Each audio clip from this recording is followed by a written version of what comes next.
ஆன்மீக தமிழ் சொந்தங்கள் அனைவருக்கும் வணக்கம். இந்த பதிவில் இன்று நாம் காண இருப்பது பொள்ளாச்சிக்கு அருகில் உள்ள ஆனைமலைக்கு பக்கத்தில் அமைந்துள்ள உலக பிரசித்தி பெற்ற மாசாணியம்மன் கோவில் வரலாற்றை பற்றி தான் இந்த பதிவில் நாம் பார்க்க போகிறோம்.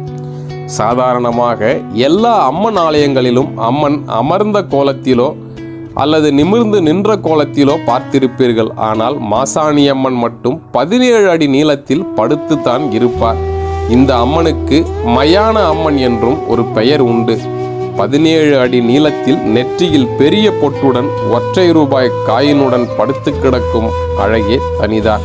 ராமாயண காலத்தில் கௌசிக மன்னராக இருந்து ரிஷியாக மாறிய விஸ்வாமித்திரர் தவம் செய்து பல வரங்களை பெற்றவர். தன் உடலையே திரியாக்கி எரித்து காயத்ரி மந்திரத்தை போதித்தவர். இத்தகைய தவசீலர் ராஜரிஷி என்ற பட்டம் பெற்று விஸ்வாமித்திரர் என்ற பெயருடன் விளங்கினார். இவர் ஒருமுறை கனகமலையில் தவம் செய்து கொண்டிருந்தார். அப்பொழுது தாடகை என்ற ராட்சசி இவரது தவத்திற்கு இடையூறு செய்தார். தாடகை விரதமிருந்து பல வரங்களையும் படைப்பலத்தையும் பெற்றவள். மேலும் ராவணனிடமிருந்து பல சக்திகளையும் பெற்றவள். இறுதியாக விஸ்வாமித்திரர் தாடகையை அழிக்க தசரதனின் மகன்கள் ராமர் லக்ஷ்மணனை அழைத்து கொண்டு வந்து அவளை அழிக்க வேண்டி கூறுகிறார். ராமர் அவளை பெண் என்று யோசித்தாலும் அவள் சகலமும் நிறைந்தவள், அவள் பெண்ணே அல்ல, அவள் ஒரு ராட்சசி என்று கூறி அவளை வதம் செய்யுமாறு கூறுகிறார். அவ்வாறு வதம் செய்வதற்கு முன்பு ஸ்ரீ ராமச்சந்திரமூர்த்தி ஈஸ்வரியை நோக்கி தவம் செய்கிறார். ஈஸ்வரியும் ராமச்சந்திரமூர்த்தி முன் தோன்றி தாடகையை எவ்வாறு வதம் செய்ய வேண்டும் என்று சில சூட்சமங்களையும் கூறிவிட்டு செல்கிறார். அதாவது முதலில் தன்னை ஒரு மண்ணால் ஈஸ்வரி போல் உருவாக்கி அந்த மண்ணினால் செய்யப்பட்ட விக்கிரகத்தை அழித்துவிட்டு பிறகு தாடகையை வதம் செய்யுமாறு கூறுகிறார். அதேபோல் ஸ்ரீராமச்சந்திர மூர்த்தியும் ஈஸ்வரியை மண்ணால் உருவாக்கி பூஜை செய்து தாடகையை வதம் செய்ய சென்று விடுகிறார். அந்த நேரத்தில் மண்ணால் செய்த ஈஸ்வரியை அழிக்க மறந்து விடுகிறார். தாடகையை வதம் செய்த பின் ஞாபகம் வந்து அதை அழிக்க முற்படும் பொழுது ஈஸ்வரி தோன்றி அதை அழிக்க வேண்டாம், அது இங்கேயே இருக்கட்டும் என்று கூறுகிறார். அவ்வாறு உருவானதுதான் மாசாணியம்மன். இது ஒரு புறம் இருக்க, மாசாணியம்மனை பற்றிய வேறு ஒரு வரலாறும் உண்டு. அதையும் இங்கு நாம் பார்ப்போம். ஆனைமலைக்கு அருகில் உள்ள அழகிய ஒரு கிராமத்தில் மனமொத்த தம்பதியர் வாழ்ந்து வந்தனர்.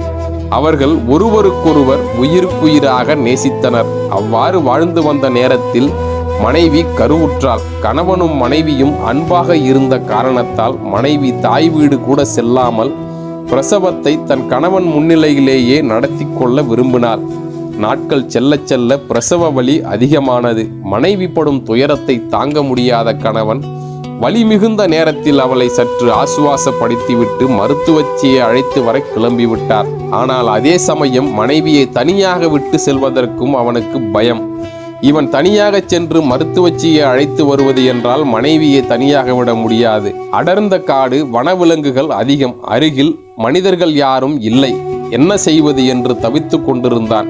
அதை புரிந்து கொண்ட அவன் மனைவி, 2 கல் தொலைவில் உள்ள என் தாயார் வீட்டிற்கு நாம் செல்வோம். அங்கு ஒரு மருத்துவச்சி இருக்கிறார். அவர் முக்காலமும் உணர்ந்தவர்.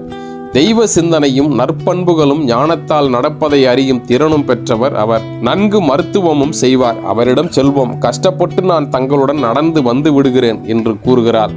பிரசவ வேதனையும் வலியும் தாங்க முடியாத நிலையை எட்டியதால் வேறு வழியின்றி தாய் வீடு நோக்கி பயணமாகிறார்கள். மெதுவாக நடந்து நடந்து 1 மைல் தூரம் வந்தது. அதற்கு மேல் அவர்களால் ஒரு அடி கூட எடுத்து வைக்க முடியவில்லை. சற்று தூரத்தில் பார்த்தால் விளக்கு ஒளி தெரிந்தது. அச்சமயம் கணவனிடம், என்னால் இனி ஒரு அடி கூட எடுத்து வைக்க முடியாது.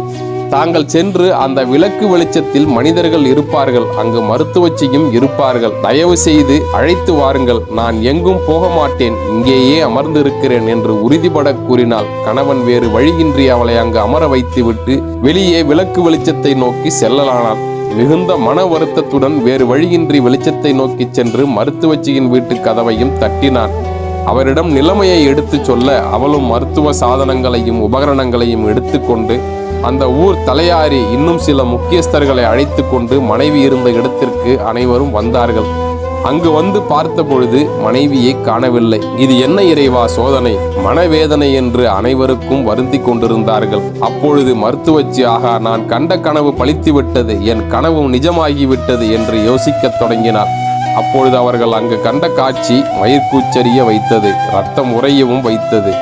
அங்கு அவர்கள் கண்ட காட்சி அவனது மனைவியும் புதிதாக பிறந்த குழந்தையும் இறந்து கிடந்ததைக் கண்டு கதறி உடனே அந்த மருத்துவச்சியிடம், அம்மா, தாங்கள் கண்ட கனவு பலித்து விட்டது என்று கூறினீர்களே, தாங்கள் என்ன கனவு கண்டீர்கள், என்ன நடந்தது என்று சற்று விளக்கமாக கூற வேண்டும் என்று கேட்டுக்கொண்டான்.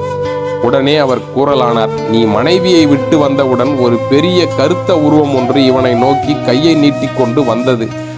அது கண்டு அவள் பயந்து எழ முடியாமல் எழுந்து ஓட ஆரம்பித்தாள். ஆனால் ஒரு அளவுக்கு மேல் ஓட முடியாமல் என்னை விட்டுவிடு விட்டுவிடு என்றும் அந்த கரிய உருவத்திடம் கெஞ்சுகிறாள். ஆனால் அந்த கோர உருவம் விடாமல் அவளை துரத்தியது. அந்த நேரம் அவளுடைய போராத காலம். அவள் அங்கிருந்து மாட்டுச்சாணியில் கால் வைத்து வழுக்கி விழுந்து உயிர் நீத்தாள். அதே நேரத்தில் அவள் உடலில் இருந்த உயிர் பிரிந்து வானளாவி ஒரு பயங்கர ஜோதி ரூபமாய் கோடி சூரிய பிரகாசமாய் தோன்றி நீண்ட உருவமாய் திறந்த வாயுடனும் கைகளில் வேலுடனும் ஆயுதங்களுடனும் அந்த கரிய கொடிய உருவத்தை நோக்கி வந்து அவனுடைய மார்பை பிளந்து அந்த பெண்ணின் காலடியில் போட்டு விடுகிறது. இதுவே நான் கண்ட கனவு என்று அந்த மருத்துவ மூதாட்டி அவள் கணவனிடம் கூறுகிறாள். மேலும் அவள் சாதாரண பெண் அல்ல, வானில் தேவலோகத்திலிருந்து மண்ணில் உதித்த பெண் அவள். அவள் பக்தர்களை, மனிதர்களை ரட்சிக்க வேண்டி உருவான தெய்வாம்சம் பொருந்திய பெண்ணாவள். மற்றும் காமதேனுவினால் இடைப்பட்ட சாணத்தில் கால் வைத்து இறக்காமல் இருந்ததினால் வேறு ஒரு ரூபத்தில் அவள் இறந்திருப்பாள். மாட்டுச்சாணத்தில் கால் வைத்து வழுக்கி விழுந்து இறந்ததினால் மாசாணி என்று பெயர் பெற்றார். மேலும் இவள் மானிட பிறவி அல்ல, தெய்வ பிறவி. ஆனாலும் இந்த அரக்கனை அழிக்க வேண்டி உருவானவள் என்பதாலும் இந்த தெய்வாம்சம் பொருந்திய அம்மனை அரக்கன் காலடியில் உள்ள இந்த அம்மனுக்கு ஒரு கோவில் கட்டி பூஜித்து வழிபாடு செய்ய வேண்டும். மாட்டு சாணத்தில் கால் வைத்து விழுந்ததால் மாசாணி என்றும் இன்று முதல் அவளுக்கு பெயரும் விளங்கும் என்று அங்கிருந்த மக்கள் கூறினார்கள். அதுவே மாசாணியம்மன் என்ற பெயர் வரலாறாயிற்று. இந்த அம்மனை தொழுபவர்களுக்கு பில்லி, சூனியம், மாதவிடாய் கோளாறு, பேய், பிசாசு முதலிய பிடித்திருப்பவர்கள் ஒருமுறை மாசாணியம்மன் கோவில் சென்று வணங்கிவிட்டு வந்தால் அத்தனை பீடைகளும் நோய்களும் துன்பங்களும் நீங்கும் என்று மாசாணியம்மன் வரலாறு கூறுகிறது. மேலும் பொன், பொருள், நகை போன்றவற்றை திருடிச் சென்றோ இல்லை பணம் வாங்கி கொண்டு இல்லை என்று கூறுபவர்களுக்கோ பழிதீர்க்க அங்கு மிளகாய் அரைத்து வைக்கும் நிகழ்ச்சியும் உண்டு.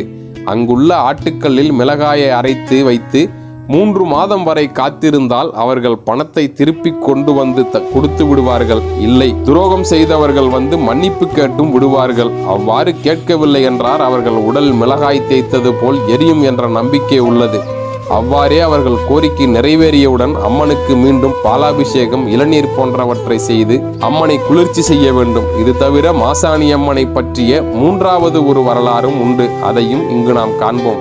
ஆனைமலையை நன்னன் என்ற ஒரு மன்னன் ஆண்டு வந்தான். ஒரு நாள் ஒரு முனிவர் மிகவும் சக்தி வாய்ந்த சுவையுடைய ஒரு மாங்கனியை கொண்டு வந்து மன்னனிடம் கொடுத்து, தாங்கள் இக்கனியை உண்ண வேண்டும், இது மிகவும் சக்தியும் சுவையும் வாய்ந்தது, இதை உண்டுவிட்டு அதனுடைய கொட்டையை தாங்கள் ஆற்றில் எரிந்துவிட வேண்டும் என்று கூறினார்.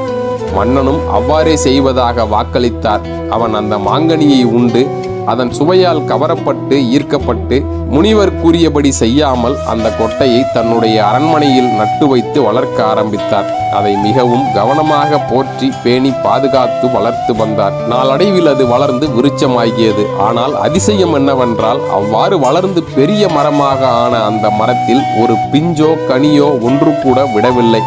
நாளடைவில் அதிலிருந்து பூக்கள் மட்டும் தோன்றி உதிர்ந்தன.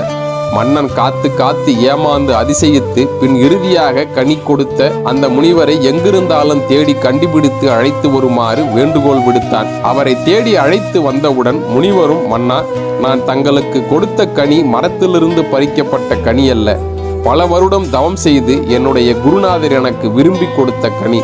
அதை நான் உண்பதை காட்டிலும் நாடாளும் மன்னனாகிய நீ சுவைப்பதுதான் சாலச் சிறந்தது என்று நான் உன்னிடம் கொடுத்தேன். நான் கூறியதற்கு மாறாக நீ கொட்டையை ஆற்றில் வீசாமல் நட்டு வைத்ததால் வீண் வம்பை விலைக்கு வாங்கி கொண்டாய். மேலும் அந்த கனி ஒரு முறைதான் காய்க்கும், ஒரு பழம்தான் காய்க்கும், மீண்டும் அது காய்க்காது.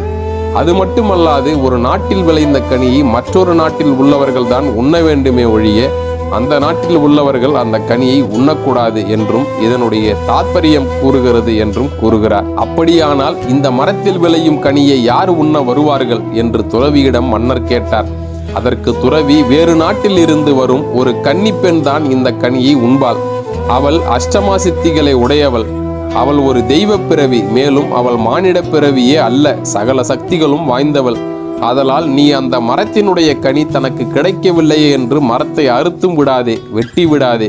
சகல சக்தியும் வாய்ந்த ஒரு அம்மன் கன்னிப்பெண்ணாக வந்து இந்த மரத்தின் கனியை உண்பாள், அதுவரை காத்திரு என்று கூறி அவள் விடைபெற்று சென்று விட்டார். இம்முறையும் மன்னன் முனிவரின் பேச்சை கேட்க மறுத்து விட்டான். அவர் சென்றவுடன் இந்த கனியை தானே சுவைக்க வேண்டும் என்ற ஆவல் கொண்டான். மேலும் அது விளையப் போகும் ஒரே ஒரு கனி, அதை யாரும் உண்டு விடாமல் இருக்க அந்த மரத்திற்கு பயங்கர காவலும் வைத்தான். 24 மணி நேரமும் காவலை நீட்டித்து கொண்டே இருந்தான். அதே நேரத்தில் வேறு நாட்டில் கரிமேசுவரன் என்ற ஒரு மன்னன் வாழ்ந்து வந்தான். அவருடைய குலத்தொழில் யானை வியாபாரம். தான் அவ்வாறு யானை வியாபாரம் செய்து கொண்டு அவர்கள் நாடு கடந்து வரும்பொழுது தாரகன் என்ற ஒருவன் தன் மகளுடன் வந்தான். அவனும் அவள் மகன் தாரணியும் ஆனைமலை பகுதிக்கு வந்து ஒரு வீட்டில் குடியிருந்தார்கள். தாரணி அக்கம் பக்கத்தில் உள்ள பெண்களுடன் சென்று ஒரு நாள் ஆற்றில் குளித்து கொண்டிருந்தாள். அந்த பெண் தாரணி எங்கு குளித்து கொண்டிருந்தாலோ அந்த ஆற்றின் அருகில் தான் அந்த மரம் இருந்தது. அவள் குளித்து கொண்டிருந்த வேளையில் மாமரத்தில் இருந்த கனி தானாக விழுந்தது. இவளை நோக்கி வந்தது. இவள் பொன்னிறமாக ஈர்க்கப்பட்ட அந்த கனியின் அழகில் மயங்கி அதை எடுத்து சுவைத்து விட்டார்.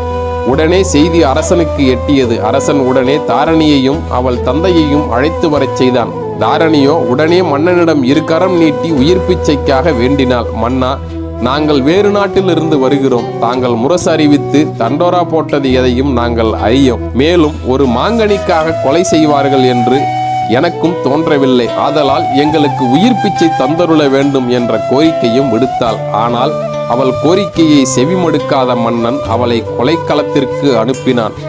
கொலைக்களத்திற்கு கொண்டு சென்று அவளை கொலையும் செய்தார். அந்த நேரத்தில் அவள், மன்னா, நான் மரித்தாலும் மீண்டும் வருவேன், மிகுந்த சக்தி வாய்ந்த தெய்வமாக விளங்குவேன். ஆனால் என்னை கொலை செய்த காரணத்தால் உன்னுடைய நாடும் மக்களும் அழிந்து போவார்கள் என்று சாபமிட்டு அவள் உயிர் நீத்தாள். அந்த பெண்ணின் உடலை அவள் தந்தை பெற்றுக்கொண்டார். பெற்றுக்கொண்டு அந்த பெண்ணிற்கு மண்ணால் அவரும் ஊரில் உள்ளவர்களும் சேர்ந்து ஒரு உருவம் செய்தனர். அது நாளடைவில் மாங்கனிக்காக உயிர் விட்ட காரணத்தினால் மாங்கனி அம்மன் என்று அழைக்கப்பட்டு பின்னாளில் மாசாணி அம்மன் என்றும் மருவியது. அது சிறிய மயான அம்மனாக இருந்து நாளடைவில் வளர்ந்து பெரிய கோவிலாகி மிகவும் சக்தி வாய்ந்த தெய்வமாக ஆகிவிட்டது. அதே நேரத்தில் நன்னனை எதிரி நாட்டு படைகள் சூழ்ந்து அழித்து ஒழித்து அவனது வம்சத்தையே கூண்டோடு அழித்து விட்டார்கள். இதுவே மற்றொரு வரலாறும். மாசாணி அம்மன் கோவிலோட சிறப்பம்சம் அதிசயத்தின் அடிப்படையில் உப்பாற்றின் வடக்கரையில் மாசாணி அம்மன் 17 அடி நீளத்தில் கிடந்த கோலத்தில் தெற்கே தலை வைத்து கபாலம், சர்ப்பம், திரிசூலம், உடுக்கை ஏந்தி மேலே நோக்கியபடி அருள்பாலிக்கிறார். சீதையை மீட்கச் சென்ற ஸ்ரீராமர் இந்த அம்மனை வணங்கி அருள் பெற்று சென்றுள்ளது சிறப்பு. இது போன்ற மேலும் பல ஆன்மீக தகவல்களுக்கு நமது ஆன்மீக களஞ்சியம் சேனலை சப்ஸ்கிரைப் பண்ணுங்க. இந்த தகவல் உங்களுக்கு பிடிச்சிருந்தா லைக் பண்ணுங்க. ரொம்ப பிடிச்சிருந்தா உங்க நண்பர்கள் அனைவருக்கும் ஷேர் பண்ணுங்க. உங்களோட மேலான கருத்துக்களை கீழே கமெண்ட்ல பதிவிடுங்க. அடுத்து ஒரு நல்ல வீடியோவில் உங்களை சந்திக்கிற வரைக்கும் உங்களிடமிருந்து விடைபெற்றுக் கொள்வோர் உங்கள் சுப்பிரமணிய சங்கர். நன்றி, வணக்கம்.